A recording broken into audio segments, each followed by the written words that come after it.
here, maybe like 5. The battery is not going to last long, so the battery is going to die before we overheat. But I just wanted to address something not all that significant, but worth noting.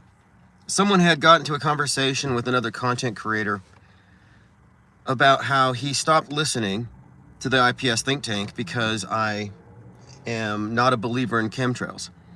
And, you know, I guess they were trying to get me to debate or talk to him about it. And it's like, I'm not debating anybody. I don't debate believers. I don't think there's a reason to, because what we are doing here intentionally is we're splitting away from people who are in the MSM killbox, the one that destroys your cognition, the one that presupposes you don't have a basic understanding of logical fallacies, or that you're perhaps incapable of admitting that you've been duped, or that you're wrong about something. And so, like, I have no interest in trying to convert somebody from a completely different POV. So it's a perspective thing. It's not about specific beliefs. It's not even about chemtrails. It's about perspective, the POV. And the point of view of off-world stage doesn't include any of these superstitions. Climate change, anti-geoengineering, the pros, the antis. These are all in the same kill box. And so we're looking at it from the outside. So there's no point in doing outreach. Like, let's try to convince somebody in the alt media box that they're wrong. Well, that's just as wrong-headed as saying, let's go talk to some mainstreamers about why they shouldn't believe in global warming. Like, why would we do that? Why would we care? Because there's no difference between mainstream and alternative, between Normieville and Trutherville. It's a distinction without a difference. And so I'm not interested in red pillars or in gaining their approval. Or like, I think what this person had said is that I lost most of my following, my subscribers, because I don't believe in chemtrails. I pushed them out. It's like, I intentionally pushed them out. I'm like, if you can't see through a loaded question, an appeal to motive, and faulty causality, we can't use you here in the IPS think tank. And if that sounds harsh, then think about your own attitude as a truther or red pill pusher towards the mainstreamers. You call them asleep, you call them zombies, they can't see through anything. So we do all exercise discrimination here. And what we are doing here is we are taking it to a higher level.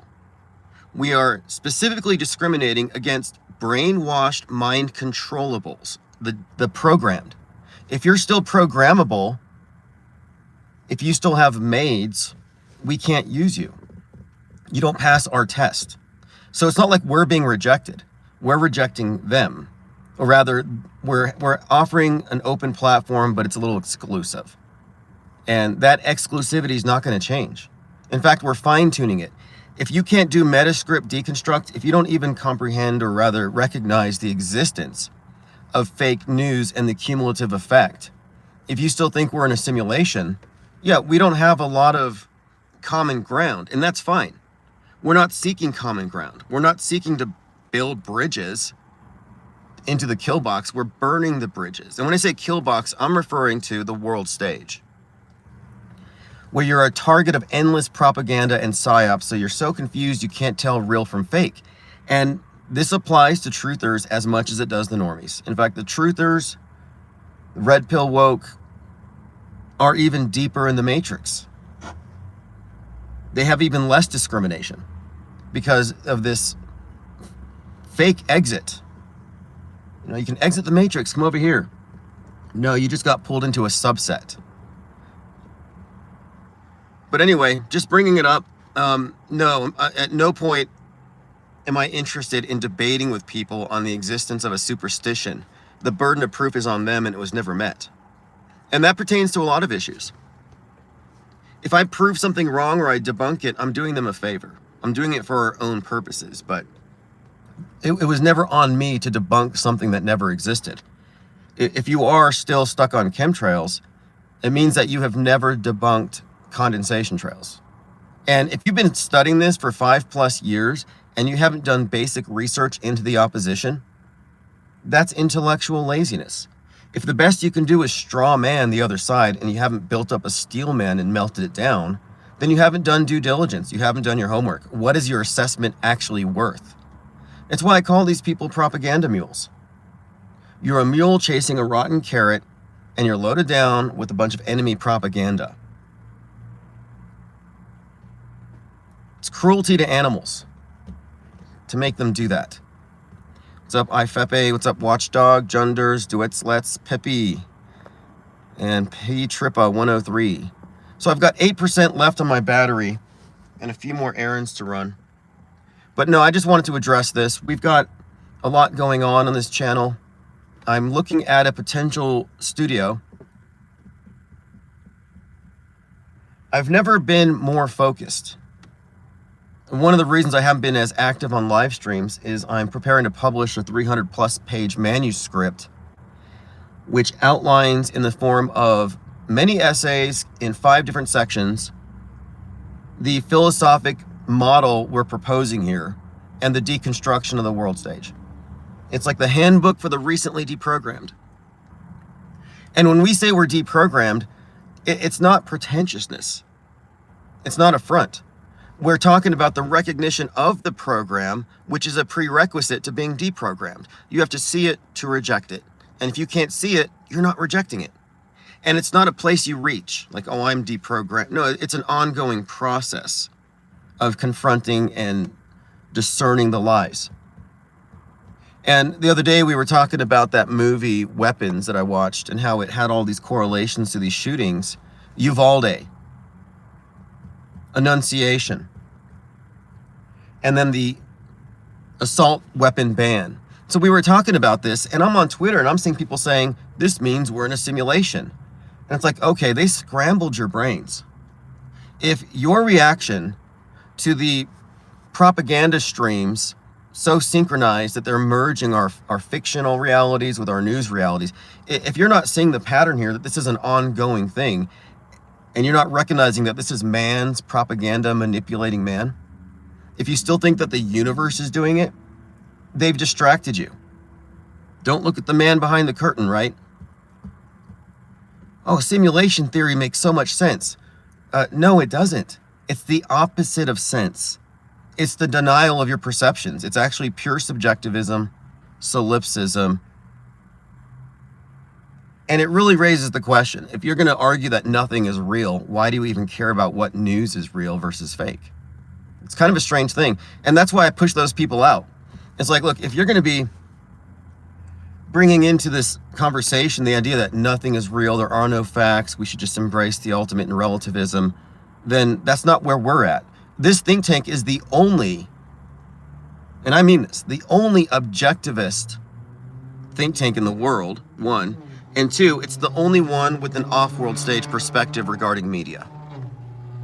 And there may be some objectivists out there, I'm sure, but they process their entire world through mainstream mediation without any understanding of media fakery. So they're no longer strictly objectivists. Dewitt says, I can't wrap my mind around simulation theory for the... Well, it's not a theory. That's the problem. It's a metaphysical construct, and they've just replaced God with sim. Devil sometimes with AI. But no, it's just a construct, or rather, it's a way of describing the universe in some way, but it's not a theory. It's not testable. It's not repeatable. And it's basically an appeal to what you'd call the divine fallacy. I can't explain it, so the sim did it. Oh, this is so perplexing, it must be the simulation. Oh, life is so confusing, I must be in a video game. You know, it's not an answer, it's a non-answer. But it's very popular because of Elon Musk, and it's this new age paradigm that's very attractive to non-Christian red pill truthers. Plain Dakota says, the purpose of me mentioning Jake was to see if he would... Oh, yeah. Well... And we don't, I mean, I totally get your intention there. And then this is actually a good thing. Because one that I'm doing, no, Alex Jones didn't wake me up to 9/11. Nor did he wake anybody up. Nobody who listens to Alex Jones's take on it is, quote, awake. He was just the loudest person to be speaking about it publicly. He had like the loudest voice in the room. He became the face of 9/11 truth. He had the memes that went viral. But I wouldn't say he woke me up. But to get back to what the other person was saying about the thing about mentioning the channel, yeah, there will come a time very soon, maybe starting next week, where I do think it's important that we start deliberately, not provoking, but starting dialogues on a lot of these issues in a way that has gravitas that they can't just ignore. Because he can ignore me now, and not just him, but he can ignore me now because like the channel's small, nobody's listening, he's living in his truck, he's unhealthy, or whatever they're saying. Fine. But I mean, that's really not the case. Once we get situated and we have our nightly live streams and call-ins again, yeah, my intention is to target specifically all of the guardrailers and the guardrails they stand on in order to expose them for being intellectually lazy and ultimately defending controlled opposition talking points. Like, we're going to burn down the alt media architecture, its paradigm, piece by piece. Like, that's coming. So I'm not in a rush. So I'm glad you brought it up, though, because you see how sensitive they are. And that's not the only thing that they have to be sensitive about. And what we're going to do, we're going to amplify what we're doing. And if you're in the red wrench, you know what I'm talking about. Oh, Andy, you got your cards. Awesome. Sorry for the delay on those. It's just a weird timing thing. And the next set is going into production in the morning. And I'll be shipping those out as soon as I get them in. So that's happening right now. Dominic says, when I was a child growing up, there were no trails coming out of the back end of jets. I was born in the 70s. Yeah, I heard a lot of people say that, which is funny. You can find like the Appleman chart. These things have been documented and observed since the 50s, or longer, actually. But they were systematically observed by the Air Force so they could understand the conditions that caused persistent trails so they could keep their airplanes out of those areas at those times. Otherwise, it would give away their jets. So anyone who says, oh, there were no chemtrails when I was a kid, they're not really being honest. William Morgan says, you mean shock tactics? No, not like that. I don't want to engage with mainstream. I'm only engaging with alternative media first. But no, as far as what we're planning, and it's a long-term thing. This is like a 5-year plan. This isn't some PR stunt. Much bigger. But you'll see, if you want to get involved in the IPR Press Club, join the Patreon. Link is below. My battery's about to die. We've got 33 watching. We'll be live later today for a lot longer, and maybe taking phone calls. I'll see if I can make it happen. I've been experimenting with something.